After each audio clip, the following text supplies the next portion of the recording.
children of the night. What music they make. They're all gonna laugh at you! They're coming to get you, Barbara. What's up? I'm not gonna hurt you. I'm just gonna bash you a bit.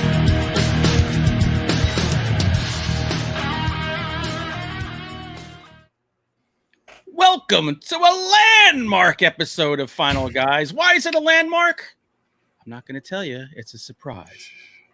As in surprise guests tonight. Because tonight we are reviewing the movie 1BR. If you're in the biz, it's one bedroom. One. If you're in the biz of property management, that's a one bedroom. Put the burr in bedroom, baby. We are going to have some of the folks from the movie on later. Not much later. So this is very exciting. As always, I'm joined by Jason Brant. Hi. And Jack Campisi. One bedroom. And you know what? We kind of want to thank Sheridan Bradford for this because he put out the flare and the flare was answered. So it is true. Sheridan. And I want to thank my old friend John Wilson for listening in tonight. He told me to give him a shout out, and I have to because he's bigger than me and he can hurt when he punches you. So here we go.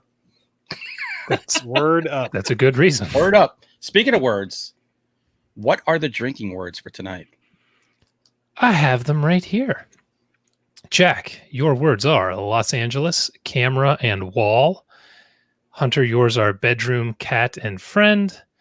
And mine are psychological, oven, and lighting. And the bonus words are horror, cult, and producer. I like to think of Hunter Shea's mind as a psychological oven. That's where all the bad stuff is baked. Mine's more of an easy bake oven. Holly Hobby. I think we're going to mix things up tonight because usually at this point we do the news. When the dogs come, we do the news. Then the dogs announce when we do our reviews. I think what we'll do tonight is we're just going to jump right into the review for one bedroom, right? Yeah, let's review it so then when they get here, we can jump into talking to them. Right. We can spoil the hell out of it. You'll all be jumping off this call immediately. No. So, Jason. Yes. We all saw this. I think, did you see it first or Jack, did you see it? Didn't one of you suggest it? I might have saw it last. I think you saw it first. I think you saw it first. Oh, did I? Okay, I win for once. You can tell we're always drinking when we're talking about this. There's a lot of passing out every night. It's the story of an apartment. Yes. With only one bedroom. Very good. That's a synopsis. Yeah. I figure we're going to talk so much about it with them. So it's about a girl who moves into an apartment building in Los Angeles. It's a drinking word. The city of angels, of course, as I call it. And there's weird crap that goes on in this apartment building. There you go. There you go. Can't say much more without spoilers. Yeah. Right. So, Jason, what'd you think? I like this a lot. When it first came out, I was like, 1BR, that is a weird name for a movie. But then I thought, you know what? If there's any kind of listing, it's going to be number one. It's going to be the first thing. So not a bad idea. But when it first started, I thought, I can see where this is going. This is, it's well made. It's fine. I'm going to like it. I'm not going to love it because I've already kind of predicted the story. I was very wrong. The story absolutely did not go where I was expecting, and it made me like it even more. I thoroughly enjoyed it. By the way, did you like the ending? I did. All right. This is even more of a landmark episode. I'm going to drink for that. Wow. That every week that should be a drinking word right there. Jason liked the ending. It often is. If you watch the chat, Sheridan's always up my ass about me not liking the ending of anything. He likes to get up there any chance he gets. Well, right. I'm not fighting him off. Here's the opportunity. What'd you think, Jack? So I saw this trailer a while back, and it was on my upcoming list for our potential movies. So I had suggested we do this, and we were going to do it a while back, but then some other new release came up or some other stuff happened. And so we kind of put it off, and it was just then like, I don't know if we're going to do this as a main feature or I'm just going to watch it. So it was really coming down to I was going to watch it this week anyway. but I forgot most of what the trailer was, except that I kind of liked the trailer. So then when we decided we were going to do it, I watched it, and I was pleasantly surprised because I liked the trailer, so I wasn't expecting a bad movie, but I wasn't expecting to like it as much as I did. I was pleasantly surprised, and kind of along the lines of what Jason just said was, I kept thinking I knew where this was going, or they're going to fall into it's going to be this. It's going to be a retread of something I've already seen, Right? And it kept not doing that. So instead of falling into formula, it kept surprising me. So I clearly enjoyed it more than I expected to. So thumbs up. Yeah. This is one. Look, my daughter, who's 20 now, for the last 10 years, I've been indoctrinating her into horror. So it's always like, hey, watch my stuff. You know, my stuff is the world stuff, but it's old stuff. So I want to, lay your foundation. And we're always looking for that new thing that's going to appeal to her generation and maybe mine. So when you just described Final Guys. I know, really. So I said, hey, do you want to watch One Bedroom? She goes, oh my God, that's been on my list. So we both actually had it on our list. So we sat down and we watched it. And man, there were some scenes we were both looking at each other like, what? Which is good. And two generations really, really dug this movie. It was going places I didn't think it would go. It was doing things I didn't think it would do. It's so funny. At one point, my daughter goes, oh, so this is Scientology, right? I said, you know what? I think there might be a correlation to Scientology. And then I said, I wish I could ask the people who made it. If there is, this could be my chance tonight. What's the thing that they do when they hold those cans and they quiz them and stuff? I forget what that's called. E-meter, something like that. Yeah, exactly. So I was waiting for the E-meter to come out. So yeah, it was really good movie, really well made. I think this was supposed to be in theaters at one point, and it's theater worthy compared to some of the stuff, Fantasy Island, that comes into theaters. I mean, just a solid. Yeah. And I mean, for a streaming movie, man, you can't beat this for like a Friday night just to sit down and, it's yet another. It feels like 2020 is this year of pleasant surprises that we watch on demand. For sure. And it's right up there with the other ones we saw. Think about how lucky we are, because last year was really dry for like 3/4 of the year. It was bad. If that had been this year, this would have been the worst 3 months ever. You're right. Like, we got lucky that even though there isn't anything in theaters, we're getting some good shit on VOD. Yeah. No, this is good. I just hope it keeps up. You know what I mean? Yeah. I hope the trend continues. But I thought this was just a lot of fun, man. And you know what? I like that it wasn't so, believe it or not, it's not so far-fetched that it's kind of creepy. Yeah. Remember I watched Rosemary's Baby recently? Mm-hmm. I was glad to watch this right after watching that, like rewatching that. Oh yeah. Because there definitely was that whole like building full of very real life looking people that may or may not be sinister underneath it. Mm-hmm. But completely modern looking people versus the 60s. When I watched the movie, I kept going, this reminds me of Rosemary's Baby meets Melrose Place meets a Bentley Little novel. Like the housing, the complex. You watched Love with Gillian Anderson? Love. So like the building they lived in reminded me of like all the places that they lived in. Yeah, in you're Love. Right. That's an LA thing. So we really don't have that here. We don't have those kind of cool courtyards in the middle. I'm going to ask him about that. I'm trying not to hit spoilers, but I want to ask David. How do you pronounce his last name? Marmor? Marmor. Yeah. If they found that building's designed for a reason, and again, I'll go into it a little bit in spoilers, but it looked very particular for me, pertaining to the story. I want to ask them if it's anywhere near where Bruce Willis's apartment was in Pulp Fiction, because it looked like the same complex. I think that's just called Los Angeles. Yeah. Yeah, I do get the design of that building because it's like forced. Like you have to everybody has to see you and can easily keep an eye on you, and you're trapped. It looks like the inside of a freaking prison. Yeah, that's what I was gonna get at. Yeah. Oh, I'm sorry.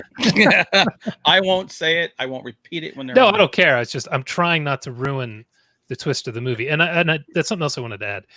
There is a twist in this. It's a really hard left turn, and I like that it happens at the end of the first act.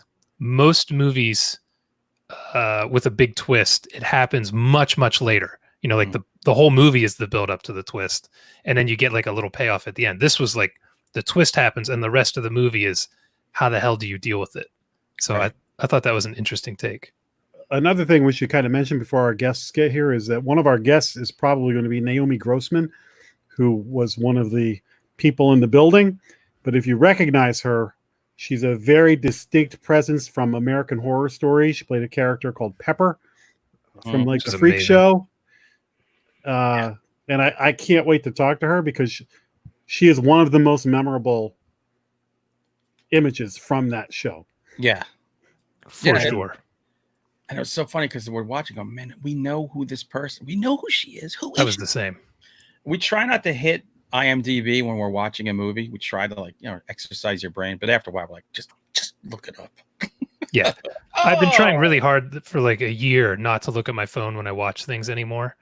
But I saw her face and I was like, God damn it. Who is this? And I had to look. And then as soon as I saw it, I'm like, oh yeah. Cause I saw like everyone else, all the videos of her getting the makeup done for Pepper.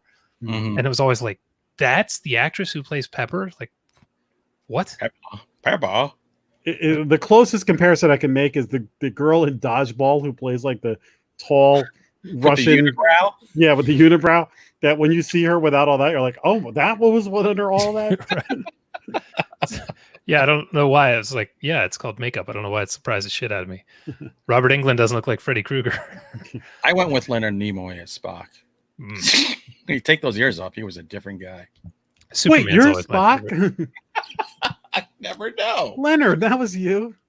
Trying to think of something else I could mention. I do know there was a lot of difficulties with the production of this, so I'll be curious to have them tell a few of the stories. But yeah, I think they shot in like 15 days, I heard, which is just insane. Because you would not, like, looking at it, you can tell, they're on a bunch of special effects and stuff. Like, it's not a big budget movie. It doesn't have to be for the story, but it sounds like it was actually extremely low budget. And they managed to, kind of like I See You, they managed to kind of punch above their weight. Right. Yeah, because it looks really slick. You know what other movie this kind of has roots in? Is that movie The Invitation?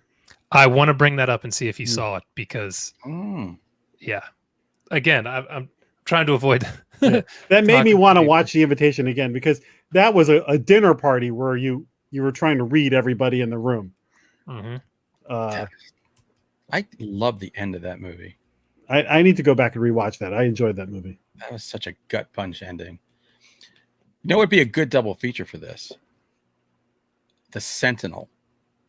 The 70s. So just talking about an innocent girl moving into a nice little building and see how things go. Yeah, the only thing missing from this movie was Burgess Meredith. Yeah. If my daughters never ever leave home, it's going to be because of movies like this.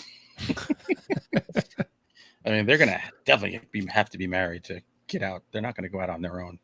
What's the found footage movie with the girls like meeting someone online? God, Megan is missing. Oh, Megan is missing. Yeah. The most disturbing movie ever.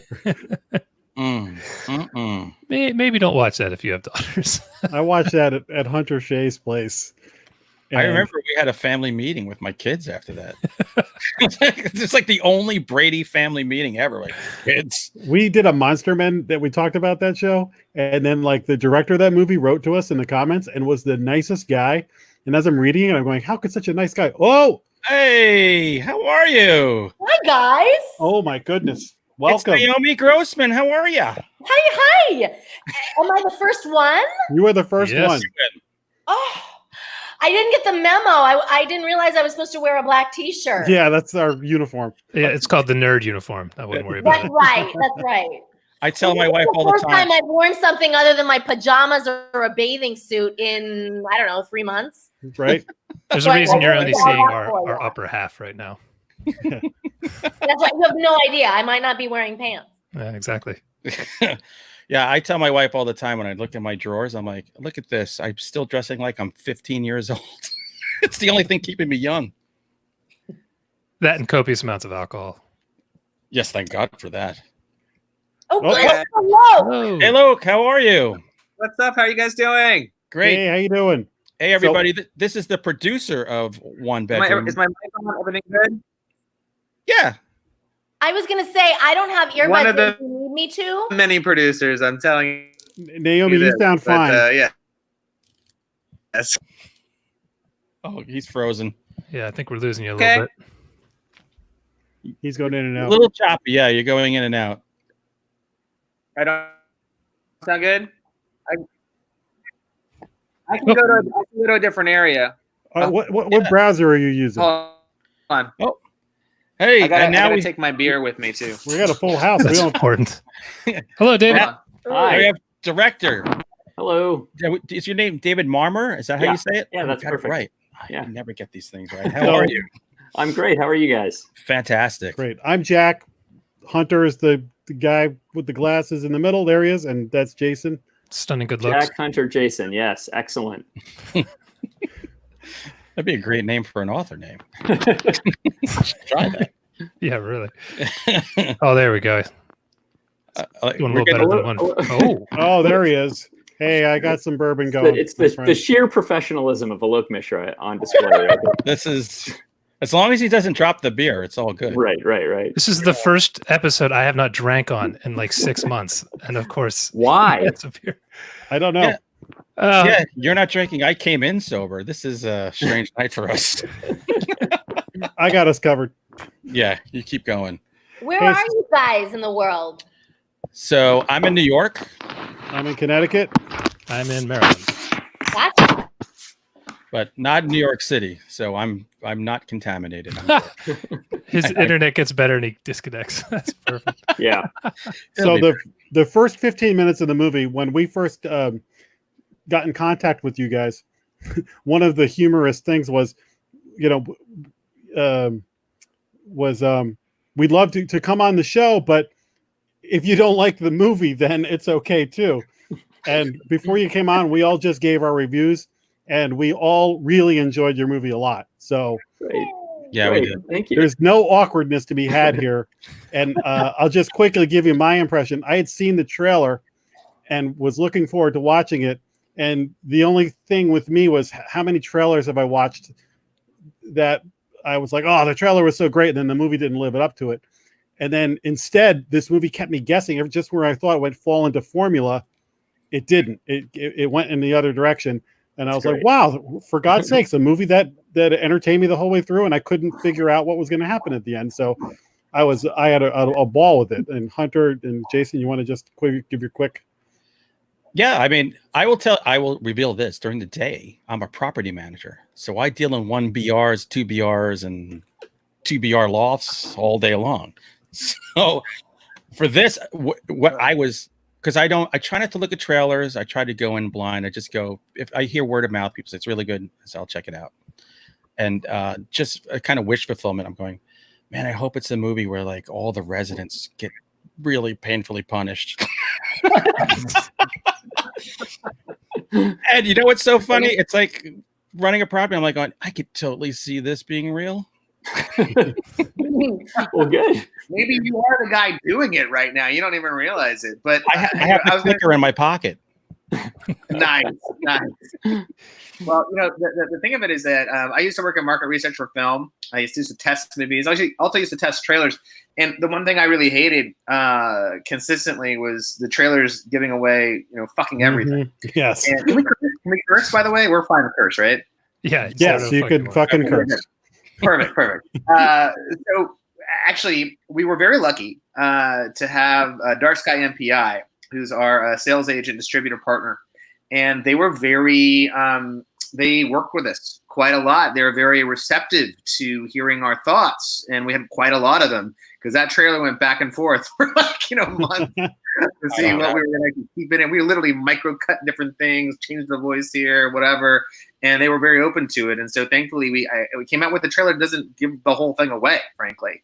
Because there's definitely, obviously a big reveal in the film, and I'm sure that there's, I don't know if you said this earlier, but are you giving spoiler alerts and stuff like that, or is it considered that people might, be? We can give a spoiler alert whenever you want to. Let's just do it now. We already reviewed the movie. Okay. So Jack has a bell. That's the spoiler bell that our audience knows. we're high tech. Spoilers are. Okay. It's hard to talk about this movie without spoilers. It really is. Yeah. Yeah. You can basically cover the first third, but we were right before you joined. We were talking about the hard left turn, at the end of the first act, and how much I appreciated that. Most of these movies we watch, we just watched ICU and talked to the director and producer of that, and they had kind of twists throughout, but really at the end is when a big twist happens. And I liked that in your film, the twist was early.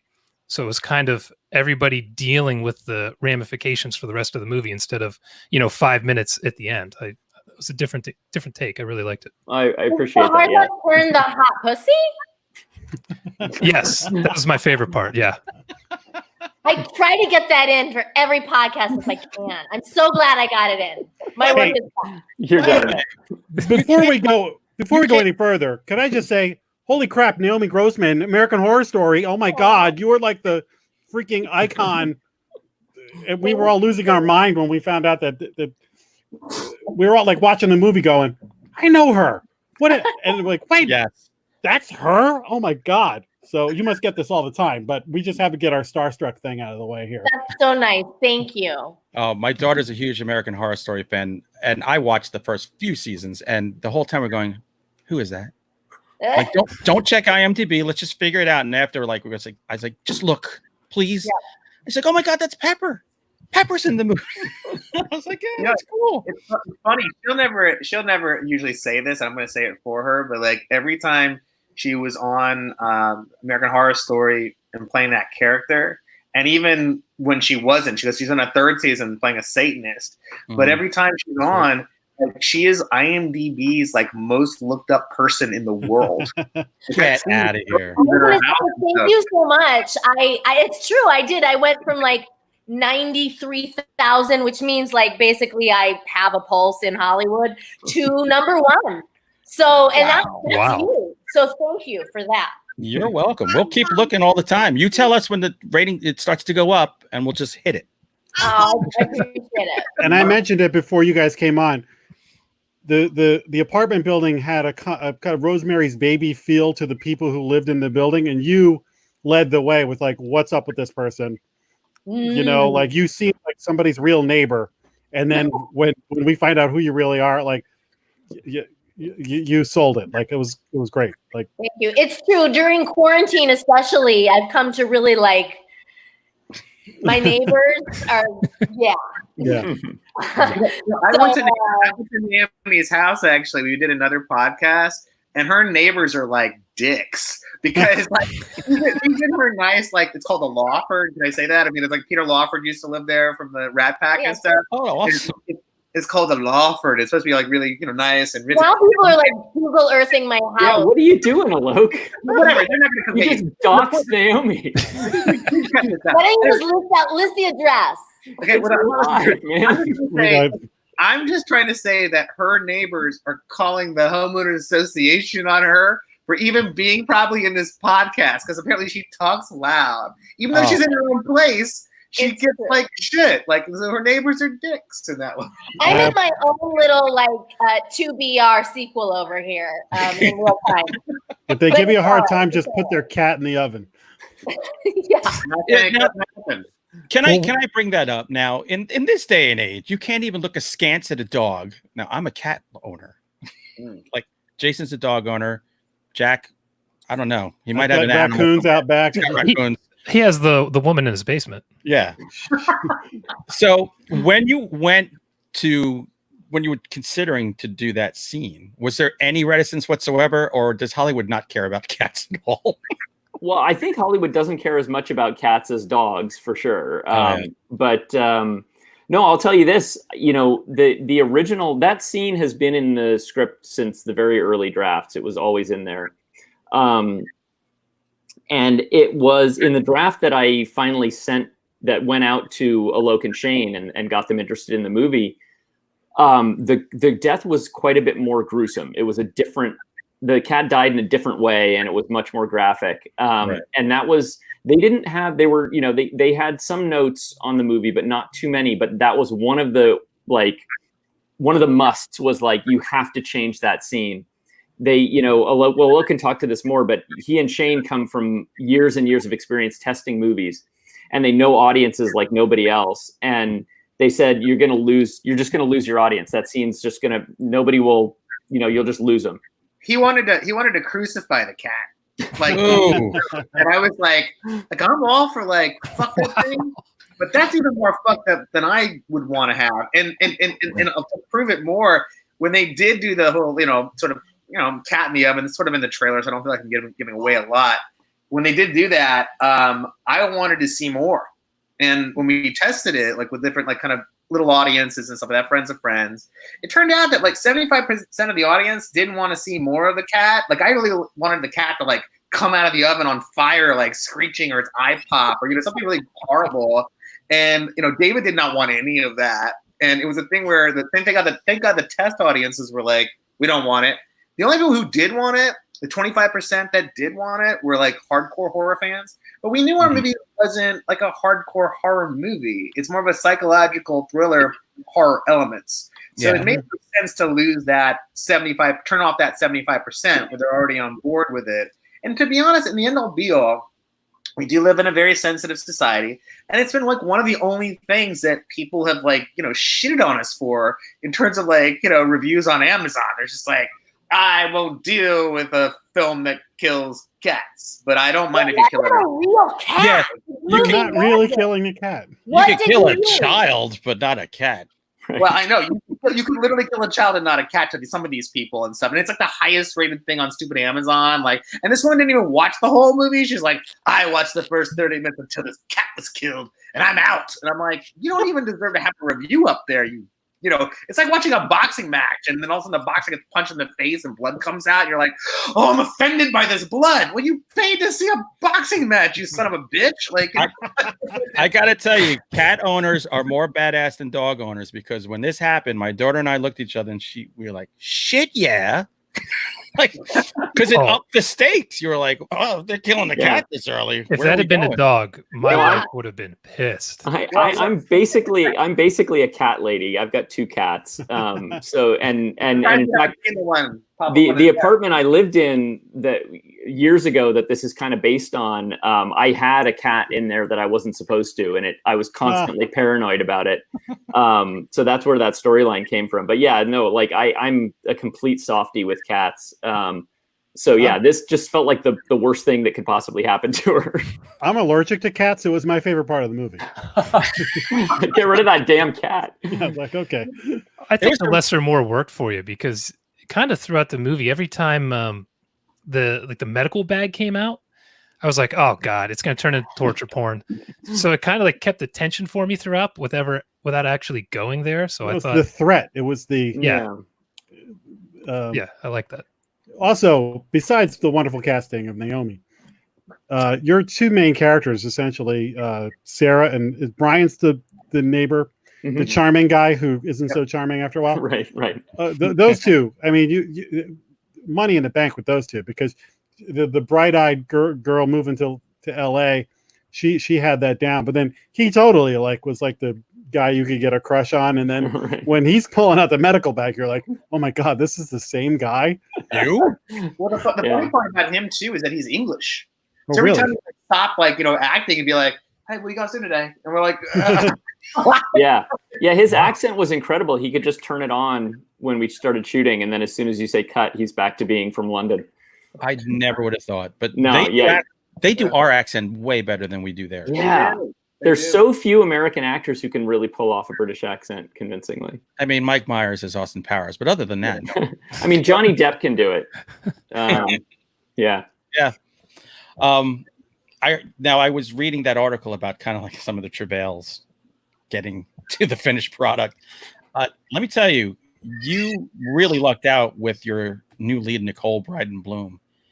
I mean, where did you find her?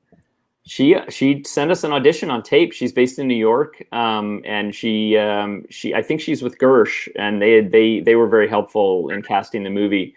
And she just, put herself on tape, and we were all blown away by her audition. And it was just circumstance that we didn't end up casting her originally, but yeah, we got so lucky that she was willing to step in at the last minute. I've said this before, and I 100% mean it. Like, I do not think we would have gotten through the schedule with anybody else but her. Like, she's so perfect in the role. She just embodies the characters. That already is a lot of work you don't have to do with each take. And then on top of that, as she makes it look so effortless, you wouldn't necessarily know it, but she's just an incredibly skilled actress. And like, she would get to these, intense emotional places on the first take. And we only had time usually for 2 or 3 takes. So, that gave me a freedom I would not have had with, and you could absolutely understand, like, I was expecting going into this that for those intense scenes, it was going to be tough, and it was going to take her some time to ramp into it. And the fact that it didn't just made it so that we could then play with it. We could try different things on take 2 and take 3, and it just gave us a lot of freedom we wouldn't have had otherwise. Yeah, that scene with when her father's comes to her apartment and the guy's coming up behind her with a knife, that was intense. I kept the picture, if Mel Brooks had done that, he'd be like, jumping back, like, nope, it's it. Right. This is where your mind goes, Mel Brooks. I was like, you could, if you wanted to play this for comedy, you could, but she turned it on in that scene. Like, I bought it. I was like, yeah, they're gonna kill her father right in front of her. I think you're onto something, Jack, because when I was watching it, I was thinking Spaceballs too. I was like, this is exactly it. Well, she was amazing in the way that, like, okay, she was our first choice, but then we got this other actress who's a big TV actress who said she wanted to do it, and she made us hire her, like, quote unquote friend. I don't know if it was a boyfriend or whatever the hell, but he was on some CW vampire show that I've never fucking watched. And I was like, well, he's on TV. He might be good enough to be in this movie. And that girl is definitely going to pay her money back because I'm a money-grubbing producer, as David Marmor likes to say. No, I'm kidding. He doesn't like to say it. He doesn't have my back. Anyway, but the long and short of it is that we were on a Monday. We were shooting on Thursday, and we lost, like, all 3 of our actors, like our main actors. We lost our Sarah character, our Brian character, and we also lost the Miss Stanhope character.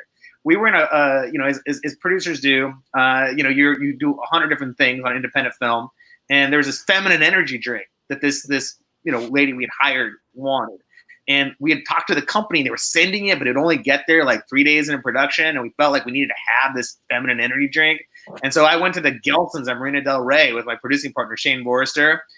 We have a company called Malevolent Films. We try to do elevated horror.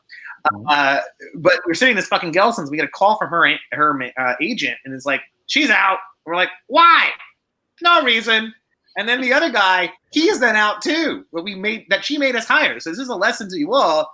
Don't do that next time, Yeah.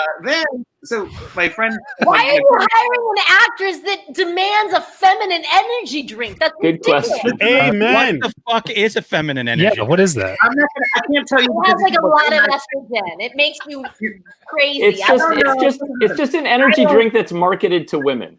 Right. Yes. Like it's the secret deodorant of energy drinks. Yes, exactly. What happened was that we were in the Gelson's in Marina Del Rey when we were done dirty by this woman. And I was going to throw up in that fucking place because I had then asked the manager of the Gelson's to go back in the back to look for more of this said energy drink. And he came back out right when he heard the news, like, I found more. And we're like, just put it back. We don't need any of it. I need male energy drinks now. Well, we went to a bar right after just to try to figure things out. We're like, oh, we lost 2 people. What are we going to do?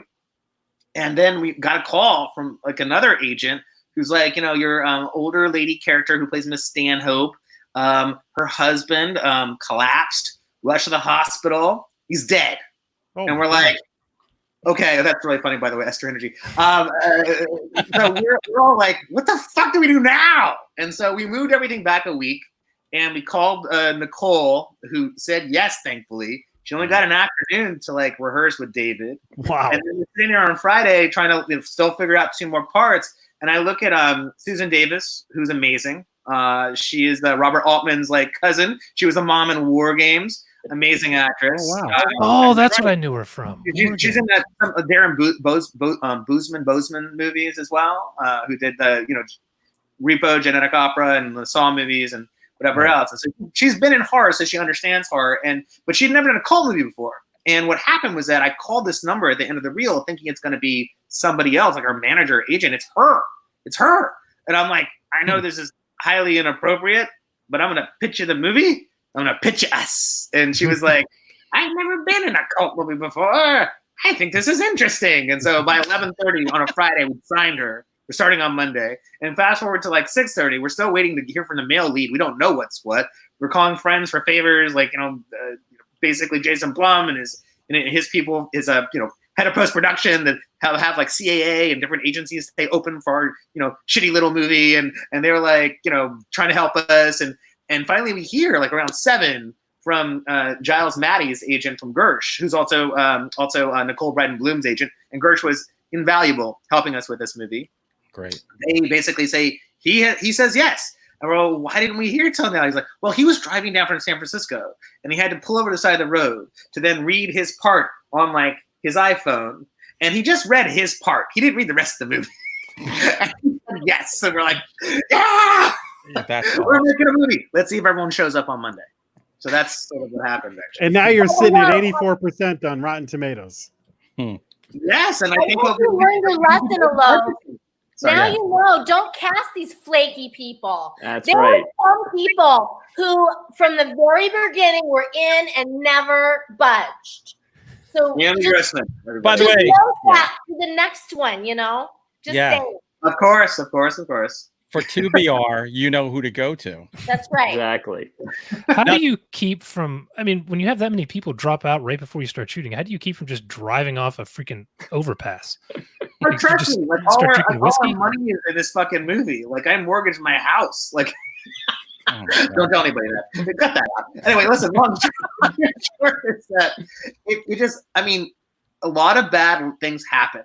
But, in the good way, as much as bad things happen, good things happen. Like if we had gone with the original actress, I don't think we would have made our time. Like David says, like I don't think we would have finished the movie. In addition to that, she was asking to go learn stick fighting at 10 o'clock at night. We're like, you need to stay with us. We're making a 15-day movie here. Like, yeah, that concept. We hadn't gotten Nicole. We wouldn't. I know, right? Like, I can't say who she is, but you'll figure it out one day. Anyways, long and short though is that we hadn't got Nicole. That's one lucky step, right? Okay, listen, we didn't get our theatrical release because of COVID, but we've actually done probably a lot better on VOD than we would have ever done because this is a movie. We're in quarantine, and it's a movie about kind of being in quarantine, right? So all these weird, horrible things happen, but then good things happen, right? We actually had one good lucky thing that happened is we had a great festival run. Well, we premiered at Fantasia, and Mitch and those guys, they saw something in us, and thank God, because doing that, for example, we tried to get into so many festivals beforehand and rejected from everything, literally probably rejected from 20 festivals. It wasn't finished. The movie wasn't finished, to be fair, but because we got in that festival, for example, then all these other festivals wanted us, and we had this great festival run before COVID really set in. We had a couple more festivals we were going to be in and we didn't get into. We got into one today though, Grossman. That's in Slovenia, and it's Naomi Grossman's namesake. It's a film and wine festival, and it looks amazing. And they're doing a whole social distancing thing there. They don't actually have as much COVID as we have, and even if we wanted to go, we really couldn't because we have to be in quarantine. There's a bunch of wineries around there. We'd be stuck in a winery for $28 a day, which isn't bad, by the way. Probably no. But stuck there 14 days. 14 days before you're allowed to go out. So hence, we're not going to be able to go there unless Naomi wants to go there, and that's a whole different thing. I think Naomi's the reason why you're there. Yeah. What's that? I think you're the reason why you're in the festival. Little nepotism at play. Maybe. Well, the funny thing was that those guys actually gave us the first acceptance last year, and we were not finished with the movie. And we saw them at Night Visions in Helsinki, which is an amazing festival as well, so well curated.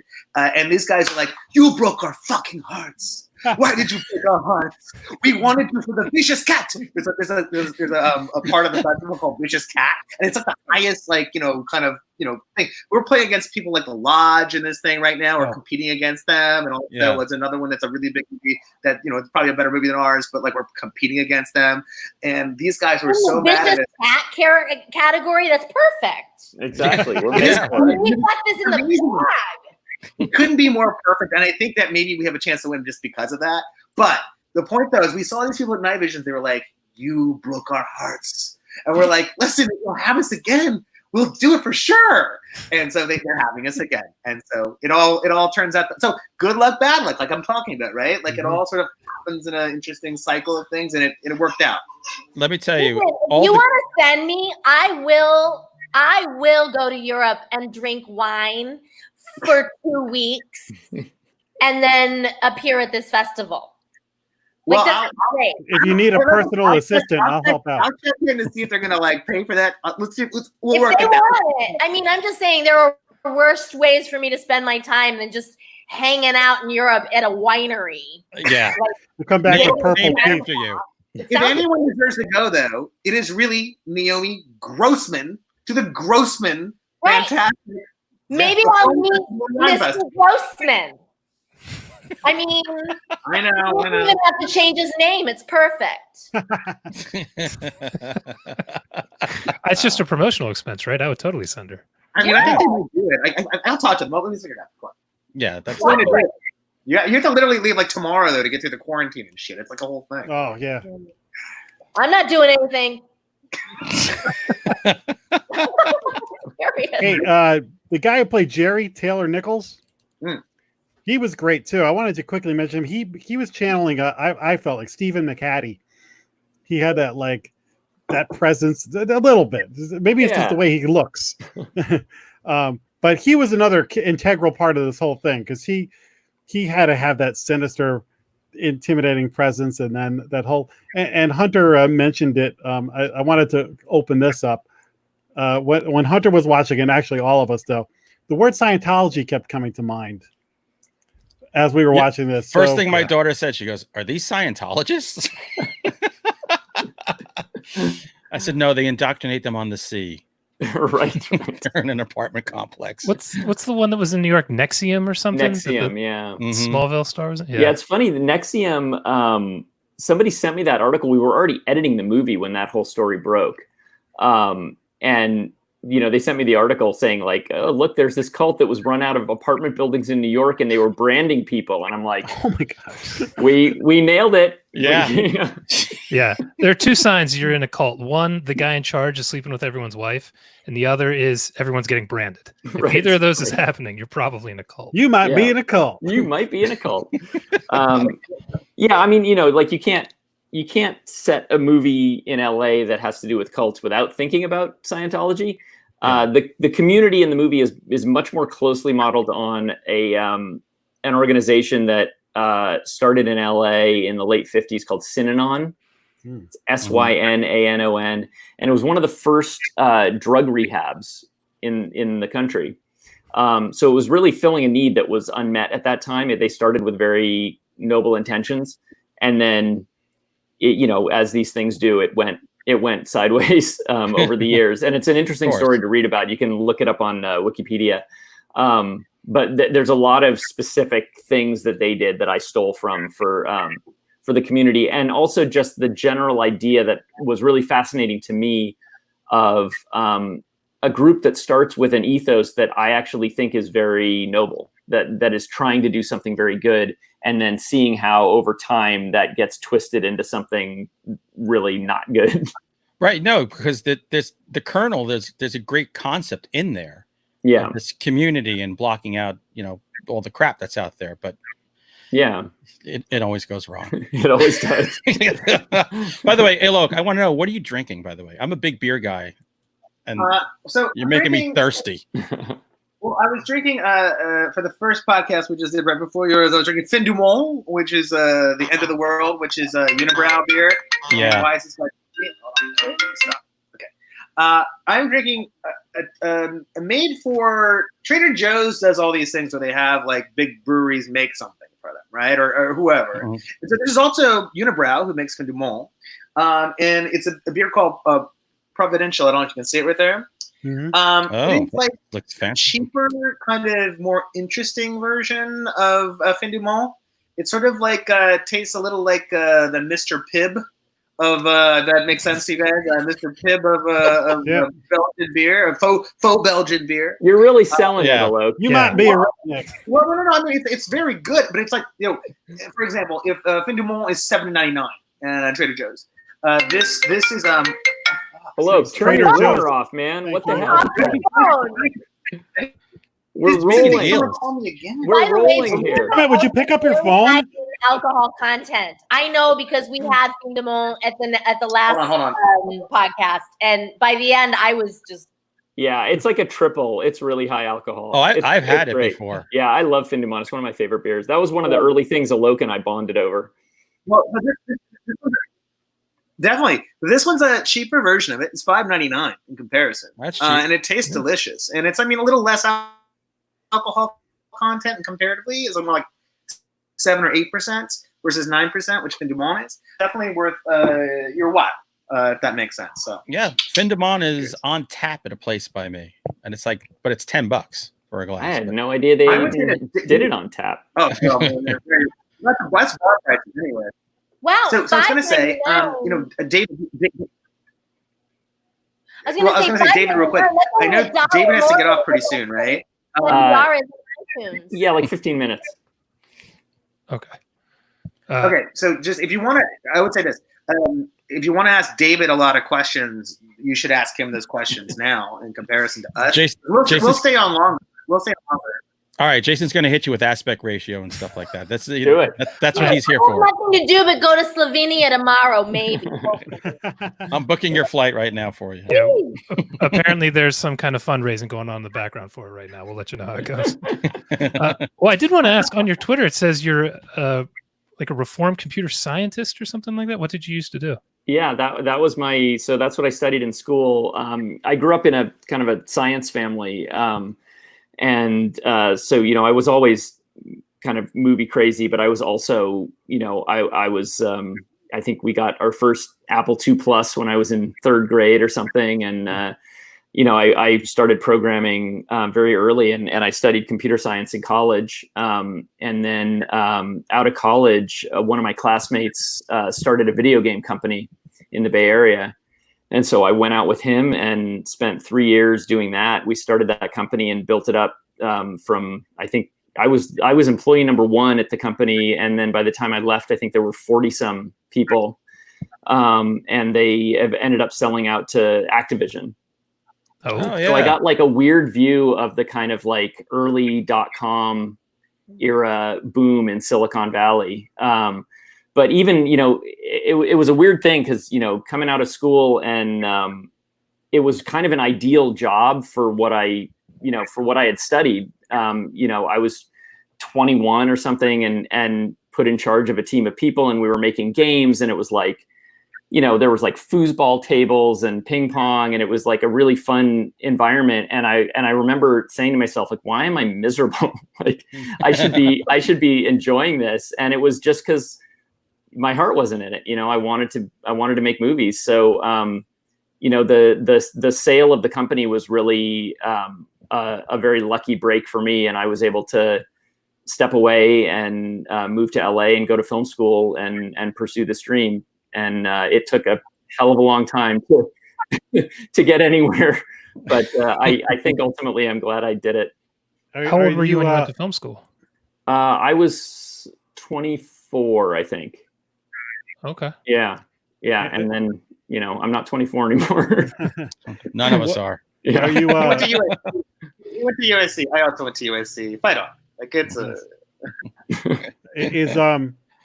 I know this is like in the Venn diagram. This crosses into horror, but it's not solely a horror movie. But yeah, is this kind of overall genre where your heart is, or is this is there other places you want to go?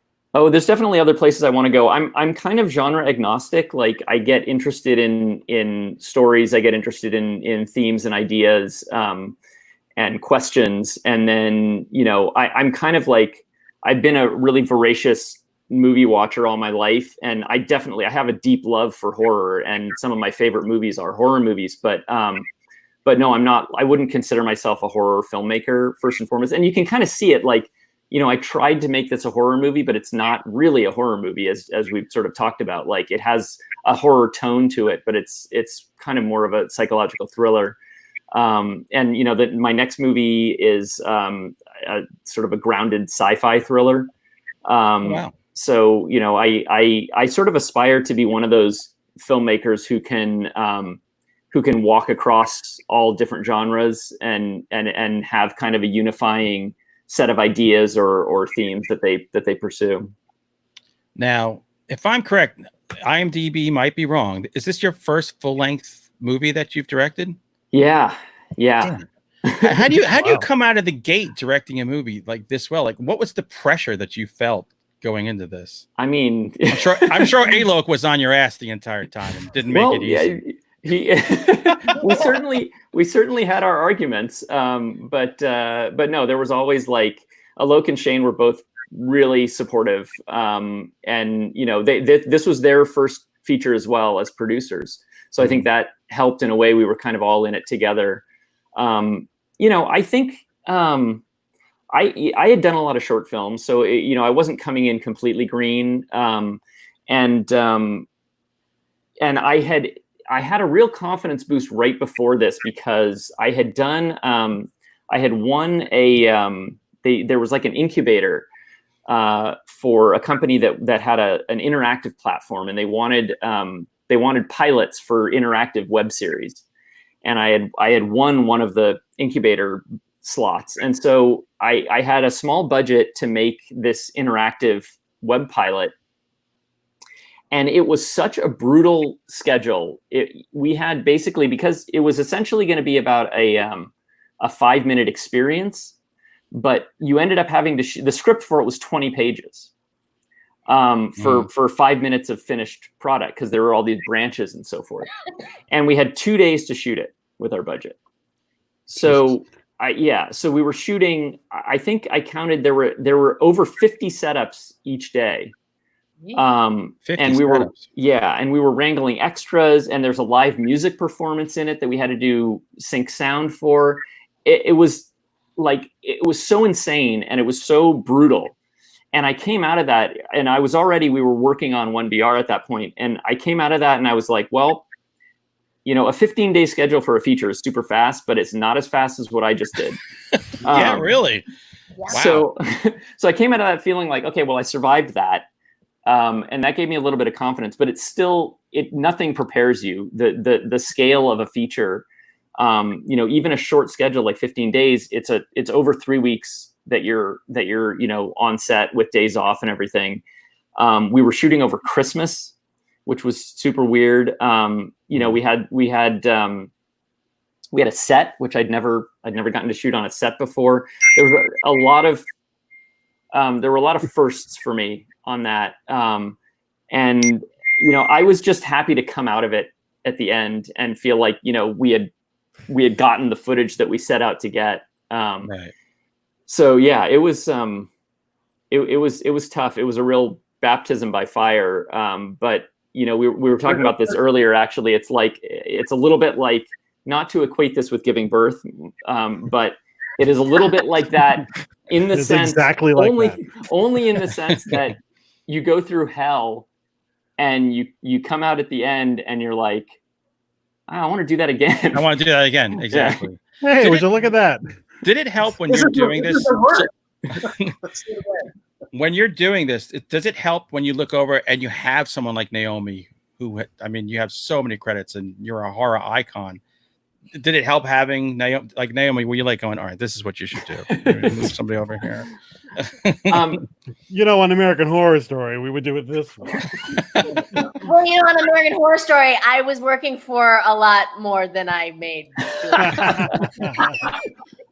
Can I ask you a quick question about American Horror Story? Because it's killing me that I have you in a chat room with me right now, and I'm not asking you. How cool was it to be on American Horror Story, and who was the coolest person on set? Oh, it was very cool.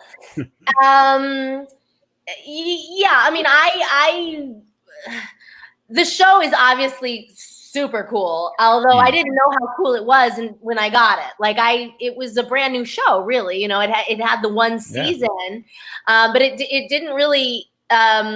You know, season 2 is when it really kind of hit and became a big thing. So, you know, that was really exciting to be kind of on that ride with the show. But at the time, you know, I mean, when I was cast, I was just happy to have to have some work. You know what I mean? Like I'd been like on you know, auditioning, getting callbacks, on a veil, pinned, and then nothing. Crickets since, you know, for like 22 years. So I was pretty happy just to, you know, be acting. But yes, very cool, very cool. As far as who's the coolest, I couldn't possibly say. You're hanging out with Jessica Lange. Well, I mean, like I said, I couldn't choose, but yeah, Jessica is talk about icons. Just one of those people who, you know, when they would say the PAs on set would be like, Ms. Lang's coming, Ms. Lang's coming, Ms. Lang's coming. You know, and everybody was like, you know, everyone sort of like sits up a little straighter. And it's true, you just sort of never really forget who you're with when she's around. Yeah, I can see that. So I would say, yeah, I certainly never unclenched my butt the whole time. I was down with her. That name game was like the greatest thing I've ever seen her do. That was super fun. That was like the most fun day of my life, I will say. I mean, again, to get paid to just like sing and dance. I mean, not that it wasn't without its challenges. I mean, they had, you know, they gave me a contact lens, which blinded me in one eye. Oh, really? So I'm basically like singing and dancing, like just praying that I don't like run into like a flying crane or, you know, an alien actor. You know, at any given moment, it could happen. I remember after they took my lenses out, I was like, oh my God, there's a ton of people in this room. Like, because I literally I was only seeing half of them. I was going to say, I've only seen half of you. Yeah, it was crazy. It was fun. It was also like because I do tend to be kind of big, you know, I was trained in theater and so, you know, subtlety is something that's I can work on. I mean, as your neighbors are saying right now. Well, it's perfect. Actually, I mean, Pepper was a perfect role for me because, you know, you have all those prosthetics. It's almost like they needed someone who was like so emote so that I was able to sort of act through the makeup. Yeah. You know, had I been one of these like Botoxed actress types whose face doesn't move, well then I don't know that she would have been the same. But anyway, the name game specifically was a day where I really could just, you know, let my freak flag fly. I mean, I really like just gave it my all. And I remember specifically the AD, you know, over a big megaphone saying, "Everyone can go bigger except Pepper." Like, I mean, on one hand, it's kind of like, okay, yeah, that's how big you are. Like, literally, you are acting for the back row, and no one else is. But you know, it was flattering. And what I felt like I was truly, and that day in particular, I was in my moment. It was in my element. I'm gonna watch it on YouTube after we hang up. Well, and actually, another fun tidbit is we shot that well into the night. In fact, I remember watching the dailies, you know, afterwards. We were, you know, you're able to like kind of sneak into the right trailer, the producers, and see what they've done. And they, of course, cut it together magically. But honestly, like, we would just go take after take. We'd do the whole song. And I mean, some of those big wide takes they could have like literally just let it go. Like, they could have just not cut it at all. Right. They were awesome. And another fun thing is we shot the next day, like 12 hours later, like barely any turnaround. We were shooting the scene with Dr. Arden where I was like basically dressing him down. Okay. Which again was a total about face, because here I'd been like singing and dancing like blind with like these teeth in my mouth, and then 12 hours later I'm basically like monologuing. Which, I mean that's acting. Just actor's life, but it was definitely like a woo, okay. And one other last question. I think David's got a heart out here, don't you?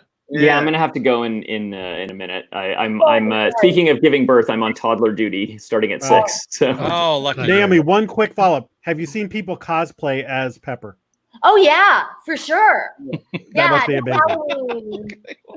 I mean, it's not an easy. No. It's not. You got to commit. You can't just. Although if you're a bald guy, it's kind of like the perfect. I'm getting there. I feel like Alok disappeared. He's coming back with a mask. I don't know why I get the feeling.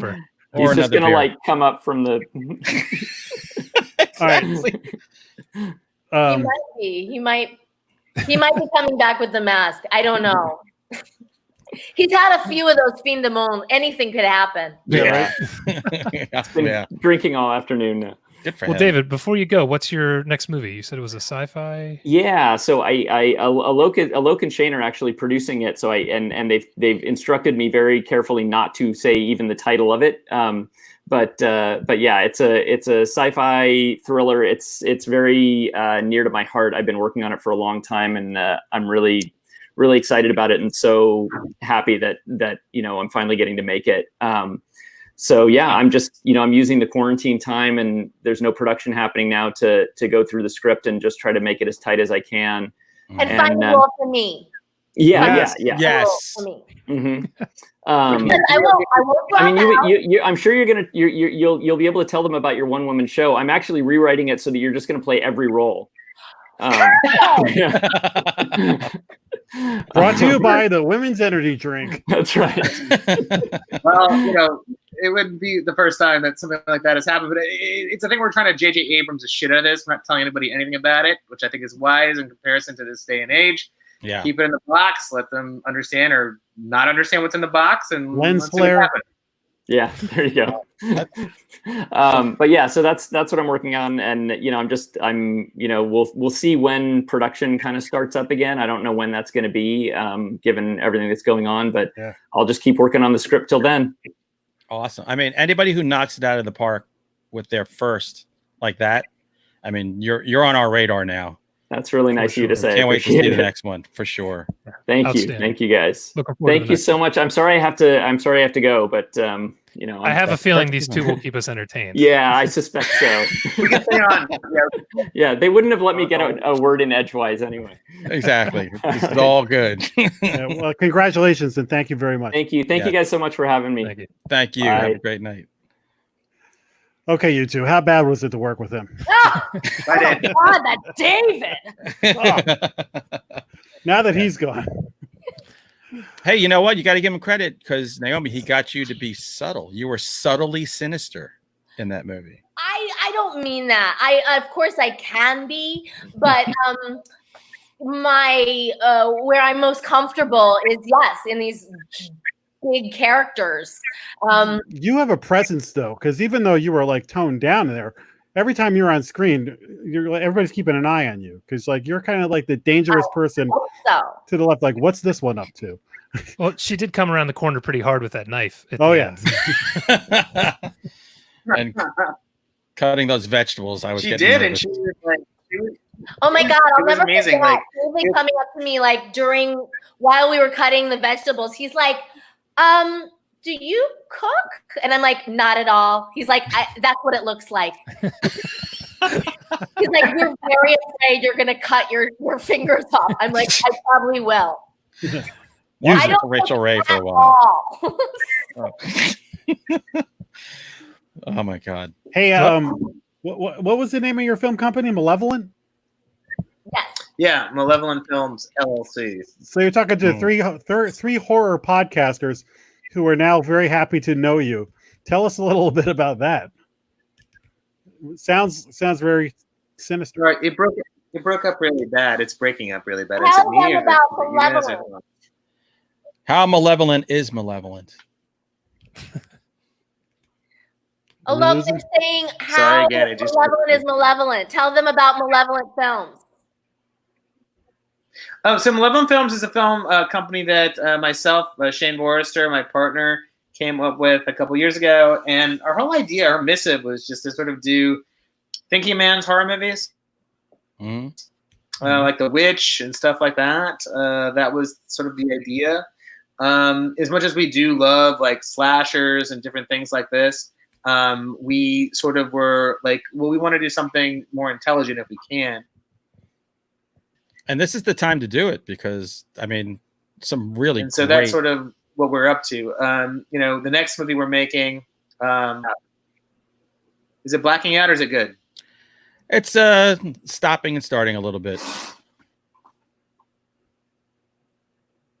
Okay, so we start where we're all talking. Can we all see each other right now? Well, how much is Sorry. the So Malevolent Films is a company. It's not the fin du monde. It's not. This, clearly, this is not the fin du monde because this is not fin du monde. This is another drink. This is called Providence. Anyway, long story short, it's a company that's doing basically elevated horror films. And like, for example, our next film we're doing with the writer-director, Marcel Sarmiento. Can't say the name of it, but that guy did Dead Girl. If you ever saw that. Oh, yeah. Great. Oh, God, yeah. So this is a sci-fi horror movie that we're working on. We can't talk much about. And so that's the next one we're doing. And it's more of like in terms of what we did the first time, very small budget. This is more like a $4 to $5 million movie. Right. And we were going to be shooting during this time, unfortunately, but we can't because of the COVID. And for indie films, it doesn't make any sense to film right now with all the restrictions because it literally will cost you 25 to 30% more to shoot a film right now. And, you know, some of the cast that we thought we had for the summer have now dropped out. So we're trying to recast right now. We had the time to do a little bit of a rewrite, so we've done that too. So it's been sort of again, something negative happens, something positive happens.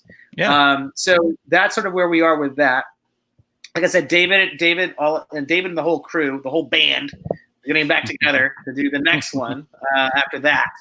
So we'll see. He has the luxury of doing a rewrite on it right now, and he likes to do a lot of drafts. He's very methodical, very meticulous, and so we get that about him.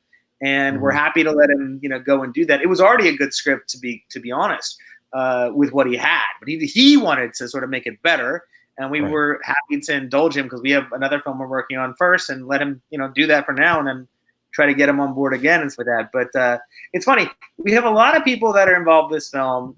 Classical talent like Naomi, but also like new talent like Nicole Bryden Bloom, and different people that are associated with the film, whether it be like Ronan Landa, who did our music, or people like David Bolin, who did our cinematography, that are such up and comers, that are so about to be something really big, I think. And we got lucky to have them to be a part of our current production and stuff like that. So that's what I would tell you in terms of what's coming up next and who we want to work with again and all that good stuff. That's great. Fantastic. Well, we're going to keep an eye on you because when you described the kind of horror, we like all kinds of horror from Sleepaway Camp 3 to The Witch. But when it comes time for like our best of the year list, because we're podcasters, it always ends up being that stuff. That's like wow, did you see that? Like some of the movies this year that came out, it's been a very good year. We were just like saying this time last year there was a little bit of a drought. It got better towards the second half of the year. This year, we keep getting pleasantly surprised by like quality movies. You mentioned The Lodge, it was Come to Daddy, and some other just like movies out of left field. VFW, they all are a little bit different. So I'm very excited to hear that you guys are aiming kind of high with what you're doing. Well, we're so happy to be in that family, frankly. Like Joe Begos is a fucking genius. Like I fucking love Bliss. It's not for everyone, but fuck it. If you don't like Bliss, I don't think you understand horror. VFW was a very satisfying romp. It was so sad though. I met Fred Williamson in the lobby of like the ArcLight, and then all this like Me Too stuff with him, where he's like trying to like molest the poor costume girl and stuff. I'm like, damn, Frank Williams, not you too. Yeah, I didn't hear that. Son of a bitch. But it's like, I mean, that whole company, whole Fangoria went down for this shit, you know? They weren't paying attention, and they should have been, you know? And it's sad. It's really sad because we have a great horror community. Usually people, you know, hopefully look out for each other. But anyway, I don't want to get into that so much as I wanted to say that, you know, we've been very lucky to be in that sort of fraternity or sorority of really cool horror filmmakers this last year because, you know, I'm going to be honest. I tested movies for a long time. And what I realized from really doing a deep dive into all of this is that it's so rare that you actually get a good horror movie. And so even stuff that's even just okay gets just thrown in the whole like lot. And we tested our movies. So, I mean, I'm not being vain about it, but I knew from a, you know, kind of marketing perspective, like we did like 5 groups of 20 people that were friends of friends, right? Where we let them watch the movie. I gave them some fried chicken. Yeah, maybe I give them a little bit of beer or wine or something like that. It's not a traditional test screening. But we did that. We knew what we needed to change and fix and everything else, and people were very honest with us, and it was really great and stuff like this. And so you don't necessarily have that understanding going into it, and then you're with your peers, right? You're at a film festival, right?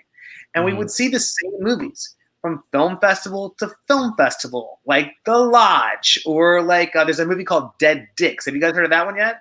No. Oh, put that on your radar. Fucking awesome. Dead Dicks. Also, Saint Maud, which you probably heard of. I've heard of Saint Maud, but I haven't seen it yet. Fucking awesome. There's a certain amount of horror movies that are really actually good, right?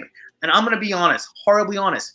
There are like 20 a year. They come out at least from the film festival side of things, right? 20 that are worth their money. The rest of them, so-so, but probably better than what's out there right now, right? Like, because there's nothing out there right now. Right. You go and you think about these things. There's only a certain amount of money, movies and like, you know, whatever.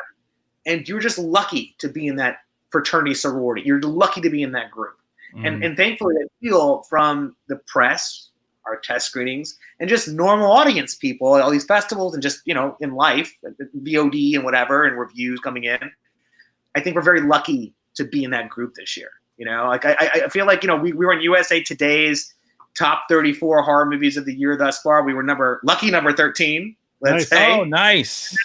So we were also in nice drunk test screenings. Can we get a link for that? That's awesome. We were also in Vulture, New York, you know, I New saw York that. Magazine. Vulture. Saw that. We were in their top 20 and number 1 just because we are 1BR because they did alphabetically. Yes. But I'm sure we would have been in their top 10, hopefully. You know, I mean, it's like we've been very lucky, and like I said, we have bad things happen to us and good things happen to us. And these are some of the good things. And yeah, Alok hasn't even told you the story about when there are one of our vans full of all the equipment got stolen in the middle of the production. There was also, you know, we have these wildfires out here. At one point, they like closed off the freeway, like the entire mountainside en route to where we were shooting was just completely lit up, like totally just shut down fires. So yeah, I mean, he's not even, I mean, he told the story about like almost buying a bunch of energy drink. That is nothing compared to some of the trials and travails that he went through, or we went through, I suppose. But yeah, we went through. Yeah, listen, here's when you get the movie, watch the some of the Blu-ray specials. They're actually apparently they show the like, I don't know, Cops episode or whatever, where they actually confiscate the van that has been stolen by a super good-looking robber. They're always like shirtless and hot. Yeah. You know what's funny though? When I read about all the issues, it's a truck. It's one of those you know, white body truck things or whatever. Yeah. And Naomi is not wrong in terms of. Are you guys hearing me? I'm sorry. I feel like I'm breaking up. Yeah, we hear you. Or no? Are we good? Yeah, we're good. So what she was trying to say was that there was a huge fire that was near the Getty Museum. And we were on the other side, our production office, which was Epicenter, who was Dave's manager, Jared and Allard. they let us have their space, their office over there to do all our production stuff. And, we try to go to work one day and there's a fire going on. Well, there's a fire, but is it so close to us? And we try to go to work and there's it's all cordoned off. They're like, we don't even know if your office is still there. We think it's on fire. And we're like, shit, that's not good. So start looking on Google Earth and try to figure out if we're there or not. And there's just a big cloud of a nuclear cloud of whatever orange going on. And we're like, yeah, your office might be gone, Jared and Allard. Sorry about that. We had to move our office to my house, for example. So we do that. And so we figure out that, office hasn't burned down. Finally, we find out. And I'm like, okay, that's one of his ashes averted. But then we had to convince our lead actress, the same lead actress that dropped out, that there's no smoke where we're filming, which is in the valley, so far away. So I had to drive out there and show my cell phone to show that there's nothing going on here. It's all good, Oh, man. She still dropped out. She doesn't seem like she was a pain in the ass at all. I'm not kidding. But I'm saying that. So that was one of the things that went on. And the last story, the Naomi was referring to, which is a horrible story, but the 6th day of filming, I get a text in the middle of the night. It's something really bad has happened. But I think it's going to be okay, is what it says. And I don't read this message till 5 o'clock in the morning because we've been working 18-hour days, and I'm like, I didn't wake up for that. But I call the other producer back that sent this message out, and I find out that in the middle of the night, 3 o'clock, 2 o'clock in the morning, a white Escalade with no plates pulls up, and there's 3 trucks parked in a row, right? These production trucks. And they break into the first truck. And in 8 minutes, these 3 guys are just driving away with the truck, right? Mm-hmm. Little did they know, that in the second truck, there was a production PA who was we've chosen to get one. Thankfully, it was my choice, by the way. I'll go on record. And this poor guy, he's witnessing all this shit go on. And he's he has a gun on him, apparently. Thank God, nothing happened. They didn't come to the second truck because he's I think I would have to use that gun. It's yeah, he would have had to. But they don't come to the second truck. They just drive off with the first truck. This guy gets into his own car and then chases these people, subtly far behind, let's say, right? And is talking to the police on the phone with him. And the police are like, oh, hey, sir, you just need to back down. And he's like, I'm not backing down. I'm not backing down until you get behind this truck. And so it drove from if you know Los Angeles, the 405 to the 10 to the 405 next to the Felix sign, which is a very iconic sign, right? The Felix sign. And at that point, this guy's driving behind them, and all of a sudden, helicopter light shines on the truck, and 3 cop cars just rush in, and he's like, "Holy shit, it's on! I'm gonna back off now." So the cops, and this is on TV now, by the way. So there's what Naomi mentioned on the DVD. There is a nice conversation we have at Fantasia that actually has the footage of us catching this guy. And so they pull him over at this Chevron / McDonald's, and they pull him out of the car, and he's extremely good looking, this guy. He's Uh-oh. Oh, no. You're breaking him up. Are you describing his chest? He broke the internet. The guy was so good looking. He broke the internet. Guys, literally. It's you can't even, it's looking into the sun. It's the sound doesn't even come out. So is there a chance he'll be in the next movie, you think? It's all about the look, right? Poor look. Really good looking. It turns out it was a ring. Is he 2 minutes behind? He might have, Rick and Morty might have taken. Hey, there we go. Sorry, I'm back. Do you guys hear me? Yes, Yeah. You're back. The conclusion of the story is this. So they pull this guy over at the McDonald's / Chevron station. He's extremely good looking. And everyone's always like, damn, he's kind of hot. I'm like, he's a son of a bitch. He stole our shit. And it turns out he's part of a truck stealing ring. And he's new to the ring. And so he turned state's evidence against the ring. And they're supposed to pay us 13, 14 grand in restitution. Right. I've never seen a dime. But we're so excited for him to be paying us some money, but it's never happened. But it was an exciting story, and it was a thing where we didn't want to let David or any of the actors know what had gone on, and we had such a great partner in the truck rental company or whoever had done it, and we were only delayed an hour in the whole. That's crazy. right? And we just didn't tell them why. We're just like, hey, let's go delayed an hour. And Dave's like, I can sleep in an hour or do an extra little notes. And was like, yeah, go ahead and do that. And we didn't tell them anything until like the wrap party for the, sort of the first 15 days that we had done. And everyone was like, what the fuck happened? And I was like, we don't need to let you know about this, motherfuckers. You need to fucking concentrate on this fucking movie going on here. Exactly. And they were just like, thank you for doing that. And I'm like, and then some of the actors didn't hear about it until that premiere in the video that I'm talking about. That's on the disc actually from Fantasia Fest.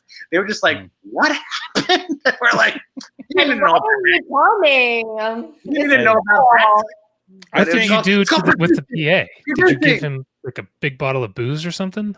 Yeah, the PA needed? He needed something. We tried to, I feel so bad I forget his name. I'm bad with names. But what happened was that this guy, we were like, can we get you a bottle of alcohol? And he's like, no, I just like some McDonald's gift certificates. Oh my God. And we were like, McDonald's? Like, that's what you want? And he's like, wow. Can we get you In-N-Out? Can we get you In-N-Out burgers? Like certificates? And he's like, no, I just want McDonald's. And I'm like, fuck it. The heart wants what the heart wants. Yeah, it does. Jeez. Do they even still make McDonald's gift certificates? That used to be like the big Christmas gift.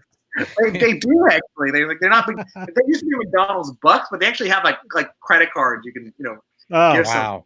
So this hero is just driving around with like a McDouble, following, car stealing rings and stuff.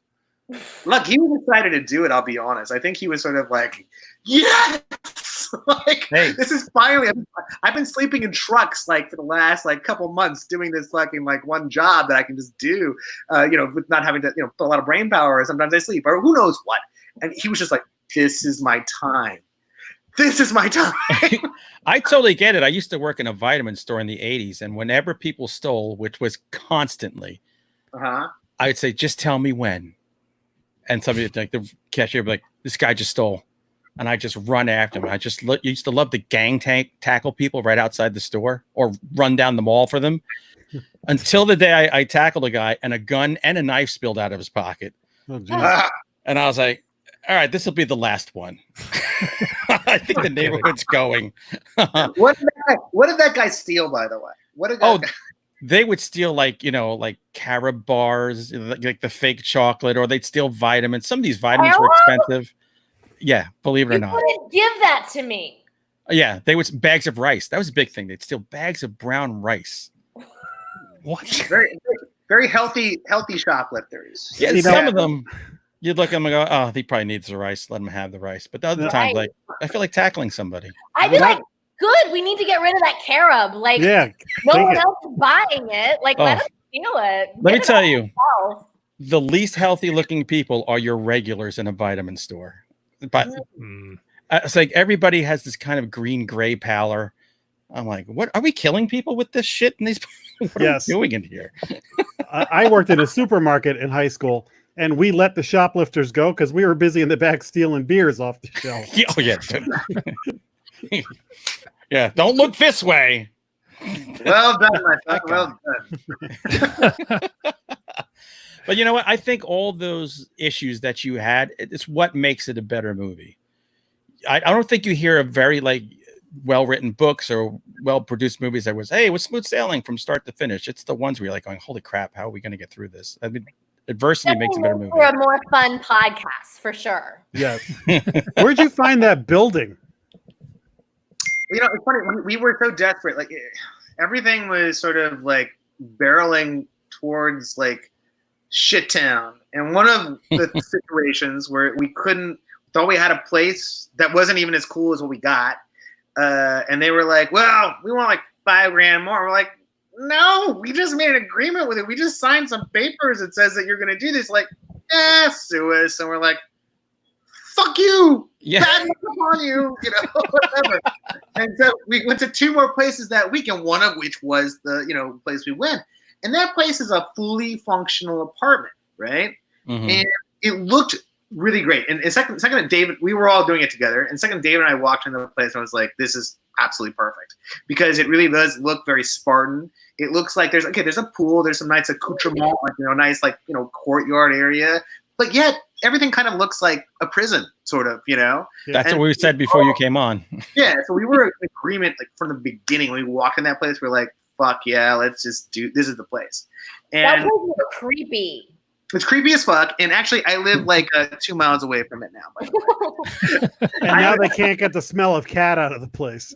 I moved to the valley like after we shot the movie, like, you know, even in August, let's say, right? And then by the next year in July, I had moved, like, you know, in Northridge, California. But this place is in Chatsworth. It is literally 2 miles down. It is right next to my veterinarian that I take my dog to. And so every time I'm there, I always like cruise by the place to see what's going on. Just like, hey, what's going on? And I'm dying to like leave a poster of the movie on the place because the Oh yeah, people that live there, it's a fully functional place, right? People who live there were so nice. They were so nice when we were filming there. And I always feel like they were getting a little bit of money from the whole maybe deal in some way because, like, you know, a couple of things I guess had been shot there. I looked it up, like something from Fox and whatever else. But these people were so nice. And what was great about it was that, like, we'd be like shooting and people would walk up, hey, can we be in the movie? And we're like, fuck yeah, you could be in the movie. Free extra. Yeah, sign this paper. Yeah, put them in. And the only thing that sucked about it was, you know, it's supposed to be like, you know, and this is a spoiler, of course, but like I think we've done plenty of spoilers. Yeah. That you there's a pet-free sort of environment, right? And so what would happen sometimes is that someone would lock their dog in the apartment and just left for the day, and they'd be like, rah, rah, rah, rah, rah, rah. We're like, did someone just go over and talk to that person and make them go give them $20? Let's go for a walk. We'll all go for a walk together.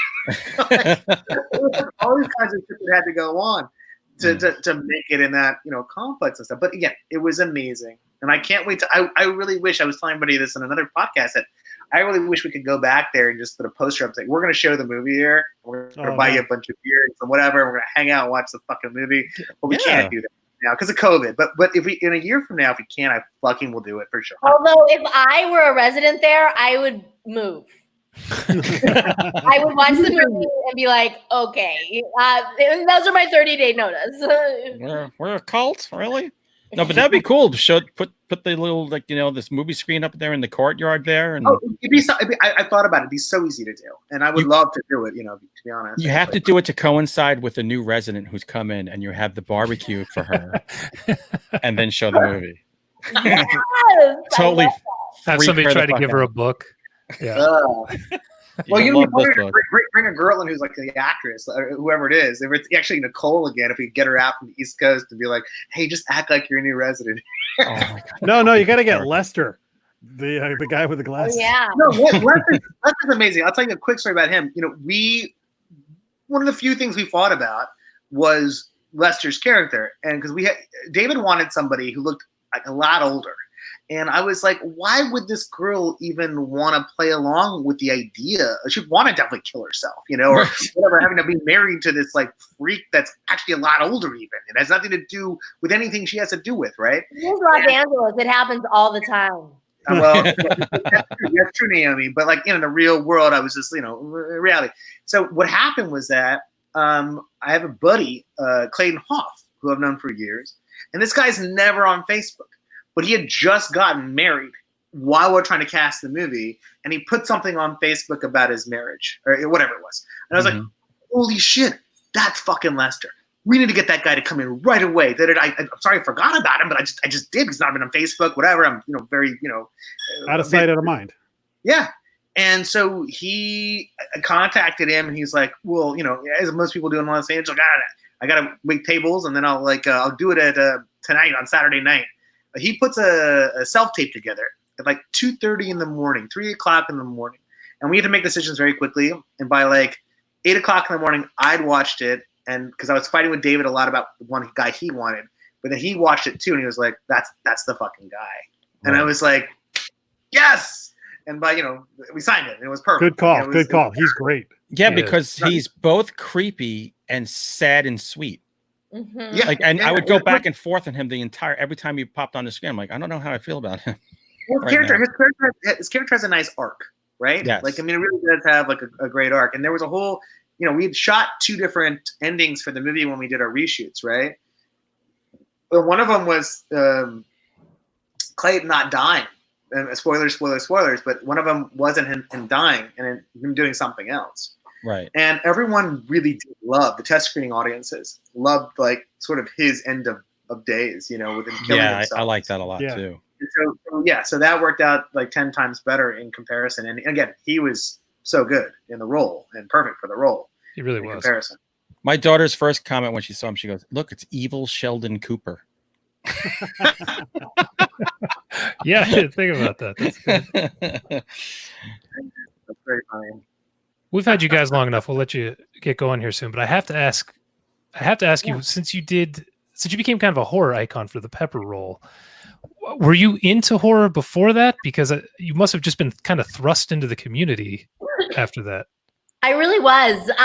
In fact, I've been looking at you guys, wondering if I've met you at a Comic-Con. But then again, I also look the same. Feel like there is sort of a profile, like black shirts, the black T-shirt, lonely, sad, white guy, glasses. The kind of like, you guys kind of fit the profile. So yeah maybe not. Anyway, we could be your neighbors in one bedroom. I was not familiar with the horror world at all. I mean, I feel like I really, I got lucky. Before this, I'd done mostly comedy. I was in the Sunday Company, which is sort of they do a lot of sketch comedy, a lot of improv. It's sort of like a SNL factory, and that was really I had my eyes on that prize for a very long time. The one thing that is sort of interesting is I was always really into big characters. So in a way, I was sort of preparing for Pepper the whole time. I just didn't realize it. I've been doing like comedic characters that go for 2 to 3 minutes, and obviously Pepper is a tragic character that goes for an hour at a time. But so at the end of the day, they are very different genres. But I do believe that Pepper could be on SNL. You know what I mean? God, like, yeah. There's a ton of characters just like her on there, and there's a lot of I don't know if there's a lot of SNL characters that could be on AHS. I just know Mango and her. You know what I mean? Like you just Orphans episode. Yeah, we're gonna need to dial that back a bit. So I do think that all that comedy training really prepared me. I as much as horror wasn't necessarily my thing. Like growing up, I was struggling to stay up to watch SNL. I definitely couldn't have handled, Nightmare on Elm Street or any of that. But at the same time, I do think that both horror and comedy, you tend to find these big characters. You know what I mean? Let's face it, like Freddy Krueger, Jason Voorhees. I mean, these are kind of like over the top characters, which I think really you see a lot in horror. So it's not like ultimately I don't think it's surprising to me. And actually, like I said, I feel like it's a very happy accident because the horror fans, the horror community is so embracing. I mean, my God, like it's I should take you for a tour of the Pepper Room. I've got a whole room of just fan art. Oh my God. I can imagine. You should show them. We say it all the time. There's no other genre that has about 150 conventions around the world dedicated. Yes. You don't go to the romantic comedy conventions. I'll be in El Paso next April. Oh yeah. God willing, but awesome. Yeah, I mean, no, it's true. I mean, most of my friends are actors, but like on procedural dramas or whatever, and they've never heard of anything like this. They cannot relate. So you do go to the conventions and sign pictures and whatever for people? That's great. We will meet up one day. Well, I want a signed Blu-ray of One Bedroom after hearing about all these extras. We'll get it for you no matter what. Don't worry. We'll get it for you. Oh, awesome. I was going to say, I mean, as little as 1BR paid me, I still I made way more on the back end doing conventions than I ever did. than I ever did on the show on American Horror This is Story. just another 8x10 you could put on the table and charge $40 for. Listen, There you go. Yeah.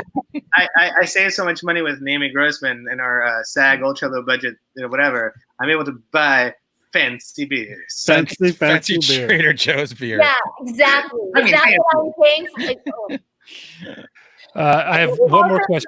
You also save some money on my hairstylist. I know, she really did hate like her hair. She's always like, "How do you make me look so?" I really hate my hair in this movie. You dressed like Pepper for a season. Yeah, really. Well, You I mean, dressed like- I know. But I feel like it's all running into each other a little bit because I've been drinking a bit. But did we talk about the Naomi Grossman Emmy experience already, or did we? What? No. So what happened was this. So Naomi Grossman. So Naomi and I have been friends for years. For 20 years, we've been friends. Actually, weirdly, like she went to Northwestern with a friend of mine from high school, and when the friend returned to Los Angeles to be an actress, Naomi Grossman in turn came with her, and so we became friends through my friend. And she didn't have any friends, and she had a lot of friends, but like I didn't have any friends. So our mutual friend, I became friends with Alok. Right. Well, we all became friends with each other, right? And we've been hanging out forever. And then like Naomi Grossman, like we went to some sort of like Thai dinner where they have like a big thing of beer in certain Thai restaurants, and we're all hanging out, and Naomi Grossman shows up with like no hair, and we're like, what the fuck is going on with your hair, Naomi? It's like, I got this part. It's like not even like just a regular haircut. It's like a hair, kind of a bald haircut with like a Hare Krishna kind of esque like bob in the back. And we're like, what the fuck is going on with your hair, Naomi? And she's just like, can't talk about it. Top secret. You'll have to see in a fall or something like this. And we're like, all right, whatever, dude. And it's because she's Pepper, right? Right. That's the whole thing. So that's how long we've known each other in that regard. And so then I mean, I don't know. I don't remember this Thai restaurant. I do it's on know. Hollywood. It's on Hollywood. It's on Sunset Hollywood Boulevard. It's not there anymore, but I remember it vividly. Okay. Anyway, let me finish the story though. Okay. In so much as I go to Naomi Grossman and listen, we're doing this. I stopped testing movies. I used to do market research for film. I tested movies for a long time. I'm like, listen, we're making our first movie. I have a part for you. You kind of got to audition, and I end up like, reading the lines for her, and I'm a terrible line reader. It's one of the fucking stupid shit things you have to do as an independent producer. You have to like read lines to somebody, even though you're not meant to do that. You're not an actor or whatever. And she will tell you to this day, and you'll see other places, that I was a terrible line reader. She was like, it's almost like you didn't want me to get the role. And I was like, you already had the role. We're just bringing you in for like whatever it is. And maybe I was, reading lines like I read Trivial Pursuit cards because I'm trying to fuck people up with the way I read the answers to the question sometime or whatever. She got in the role. It was all amazing. But she was in the role, and she got it, and she did it. 15 days we shot initially. We knew that we didn't have something perfect, and this is our first film, so we needed to make it perfect. So we had to do 4 more days of reshoots, and we could only get people together like 8 or 9 months later, frankly, because like Naomi was working on American Horror Story again, and like Taylor Nichols working on PN15. If you've not seen that show, it's fucking brilliant. And Taylor Nichols is an amazing actor. Barcelona, Metropolitan, 2 movies you should look up. And even, we couldn't get everybody to get the band back together. When we finally did get the band back together, it just so happened it was the week of the Emmys. And the Emmys, actually, Naomi Grossman nominated for an Emmy, right? Nice. The thing we're like, holy shit. Like, this couldn't be the worst perfect storm of like, we need her back for sure. And she's just like, I'm coming back, Mishra. I'm not going to that suite over there where I can get a trip to like Barcelona and also Barbados. I'm coming back to do your shitty movie. Thank you. Thank you so much. She's like, I'm sending my mom, who's going to get the stuff from there. Oh, that was nice. She did it. I mean, that's the thing. She did it, and that's friends. And we're going to try to cast her in our other stuff too. I've already told her, I'll give you the script. You tell me what role you want. We'll see what happens. But we have to make, money off of it. You guys, I've never heard this before. You've heard that breakthrough. Shut the fuck up for that. You've heard that before. You've heard that before. He's now very drunk at this point. I say we kept him drinking long enough, so now you got a new job. I'm going to say that you'll see what's reasonable. He's got beer casting goggles on. Yeah, his beer casting goggles. I like that. Hey. Listen, the whole thing of it, going back to the main point, Naomi Grossman was amazing to be on our film. First off, secondly, to come back and do reshoots during basically being how often do you get nominated for an Emmy, right? It's very rare. Yeah, a lot of times I would say, and she came back and was so lovely. It was awesome. His story was, he was like, we really need you back. We realize we've been testing the movie and we realize we squandered you. You're such a talent and we didn't use you to your full potential. So we need you. We need more of you. So I'm like, okay. Because again, I literally make more money. Like, I don't know, like signing autographs, blah blah blah. Yeah. That's okay. I want it to be good. It already ate up my Christmas. To be honest, Naomi Grossman's also a producer on the film. So, yeah, you are. Oh, good. I think you have interest. You haven't gotten that first check yet. You have interest. I haven't gotten anything. Yeah, you're not going to get it for a long time. Oh, okay. We haven't made any of our money back yet. We'll get there one day. It'll get there. I see. I think it's only fair to send her to the Grossman Wine and Film Festival. Yeah, this is first class. How's our fun going? I'll get back to you on that. Please, yeah. We're shaking everyone down. If I'm going tomorrow, I should pack. I mean, it's $2,500 for the goddamn plane ticket. We'll see. Oh. Yeah, but it's only $28 a day to stay. But that's a trade-off, right? Yeah, but exactly. You be by yourself, unfortunately, in a land you don't speak the language, and I don't know. I mean, you tell me. It's like there's alcohol. Is it worth it? I mean, alcohol is the universal language. It is a winery. I mean, yes, it's true. But if you're drinking by yourself, how interesting is that? It's just sort of like, and who knows? I kind of like it. Well, hold on. Who knows how the spotty internet is in an Eastern European country, let alone in the country of that country? You have no heart, and now you badmouth them on internet.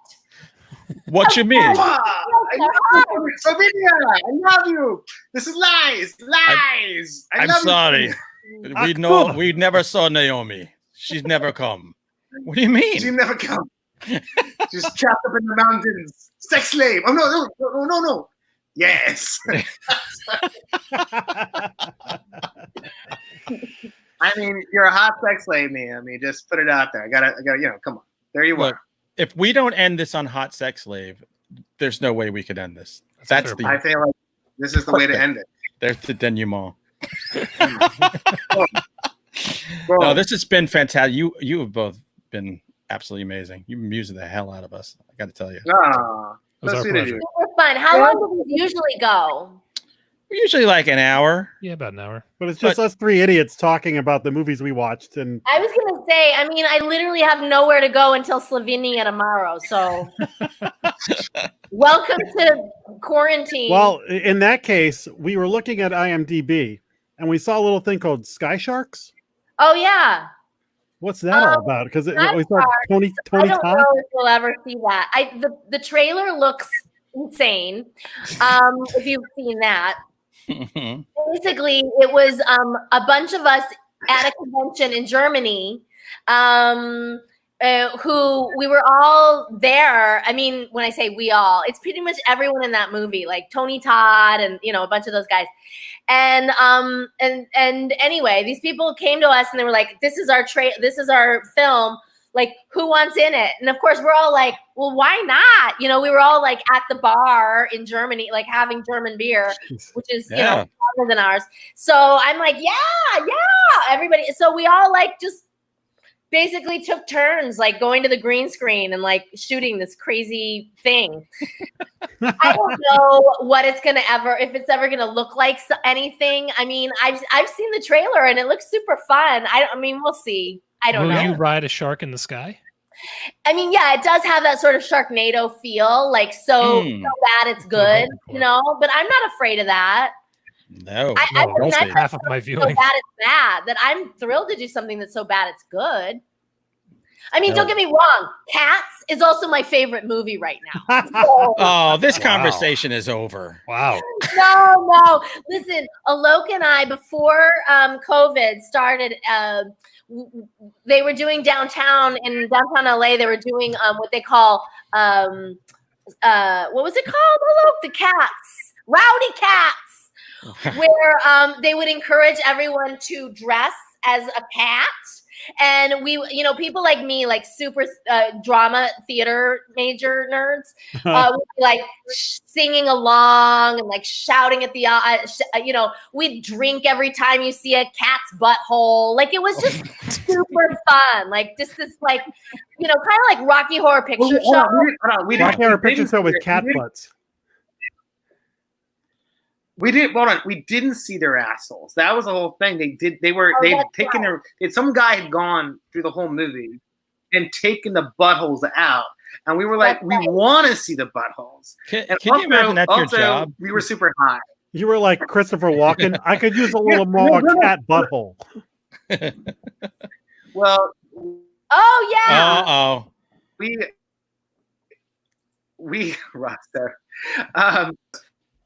Sorry, someone had just asked for the Sundance pose, and I just told them this. That's what I usually do. But what I was trying to say was that for the Rowdy Cats, what happened is that, okay, I'll be honest, just transparent, but we'd taken some edibles, and in California, they're completely legal, the whole thing. Right. And Rowdy Cats, the whole thing is you get to talk to the screen and watch cats at the Alamo Draft House. Oh, and my favorite place to be. Amazing. In Los Angeles, the one that they have downtown is really cool, and none of these guys had gone that I was with, and so we ate a couple edibles and had a couple beers, and all of a sudden we're on to this, and it was amazing. It's like I would almost tell you it's the best year. It's the best movie I saw this year with my good friend Naomi Grossman and a good friend Blaine Vidros, and we were so high. I think you found the way to watch it. Yeah, I mean, I'm interested. Yeah. Oh, yeah. And now costume, we're shouting out. Yeah. Mm. I was having to defend myself a little while. You went running. I admitted that Cats is my favorite movie right now, and they were like this. They literally almost shut the computers down. It was almost done. I was like, no, hear me out. And the fact is, hold on.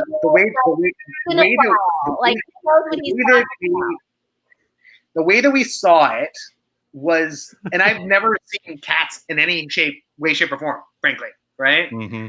And the way that we saw it was honestly the only way I could ever see it again, because it was so good seeing that with, like, I want to say 15 or 20 milligrams worth of edible gummy bear. They have this thing, this one gummy bear company. It's basically it's habanero pineapple. Oh my God. Jeez. Amazing. It's the best thing you've ever had in your life. And when you take that, nothing can bother you the rest of the day. So on Friday nights, we've been doing watch parties for the Joe Bob Briggs show on Shudder. Yeah, I love Joe Bob Briggs. So we would all get online and watch it together and have our drinks and stuff like that. But it's over. So now maybe what we should do is all get some edibles and watch Cats together online. I think we know what to do. I'm not gonna lie, you will be better off with like some musical theater nerd who knows every word. That will really blow your mind. Like Alok was like, "What's going on right now?" he thought, be like, "Well, this is what's going on. It's called memory." Like, and I was like, "Gross." And at one point, I was just like, "Can you shut up?" I want to watch a movie. I want to just see Idris Elba as a cat. Anyway, I want to see Idris Elba as a cat. We actually, hold on. What came out from the whole thing of watching that Super High was that Cats is super racist, because like every fucking cat that was doing a bad thing was a black cat. Get out of here. Version of the cat. And like, oh my God. Oh, seriously? You watch it and you're like, fuck that. Why is Jennifer, what's her face? Like, why are they picking on the black cat? And then also like, rum tum tigger, I'm a black, like, Idris Elba cat. And I'm an asshole. And I'm like, why is he also the asshole? Couldn't he be a white asshole cat? Like, it was like, we were talking about crazy. it. We started yelling out, this this is racist, and everyone else was like, this is racist. No. Hello, black cats matter, okay? There That's it right. is. And I have one, and he Trust me. matters very much to me. They do. Brown cat. Saying all cats matters is really actually insensitive, okay? I mean, we're not Gone down a completely wondering if white cats matter. That's not what it's about. I think again, I think this has gone down a so different path than I thought this was going to go. But This is great. Yeah, okay. I'm pretty sure Naomi just canceled you. You guys are spinning gold right now. Oh, we love you. It all Listen, started. It started with a cat in the oven, and it has come to And this. we ended to Black Cats Matter. Started with some hot pussy, and then we end with hot pussy. Coming full circle.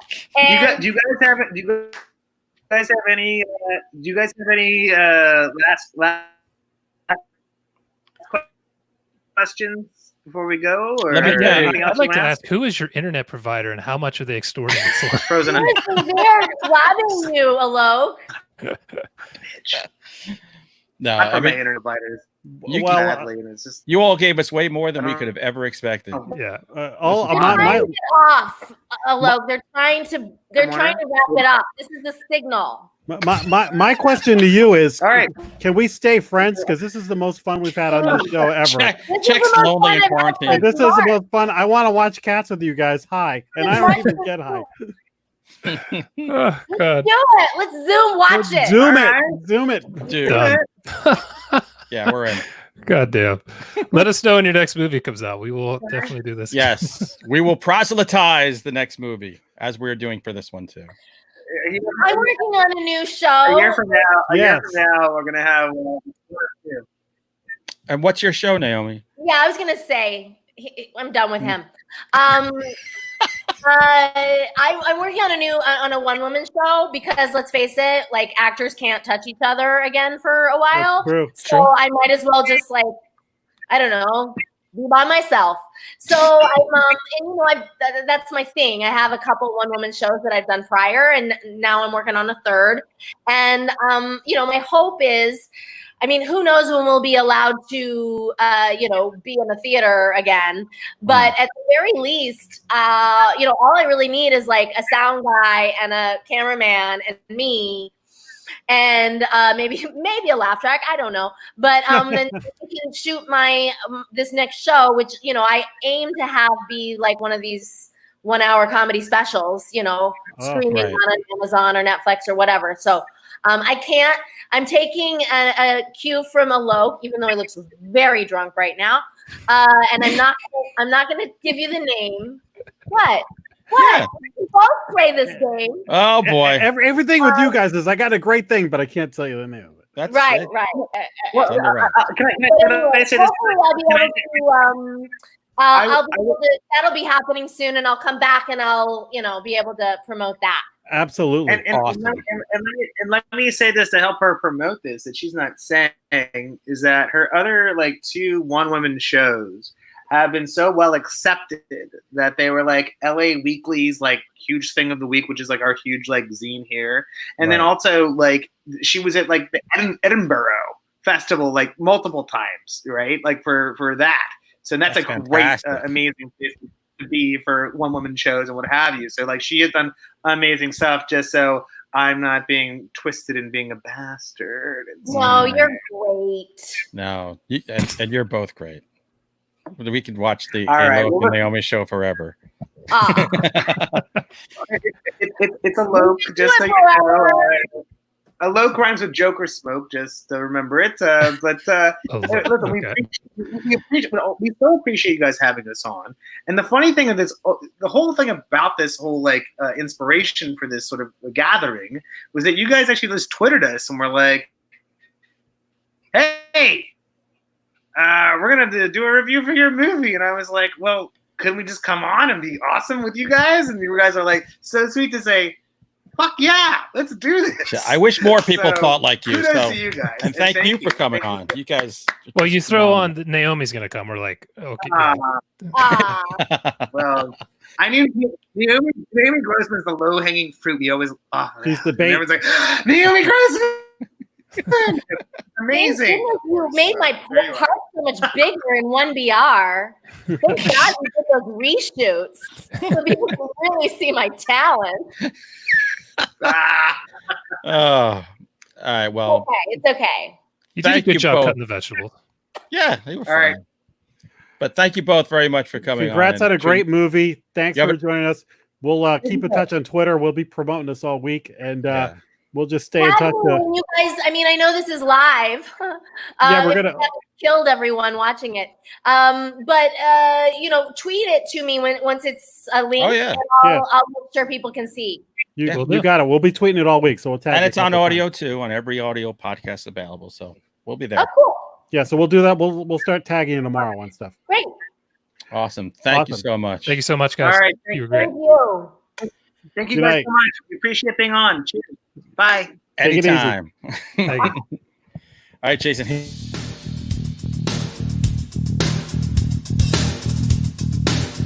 Game over, man.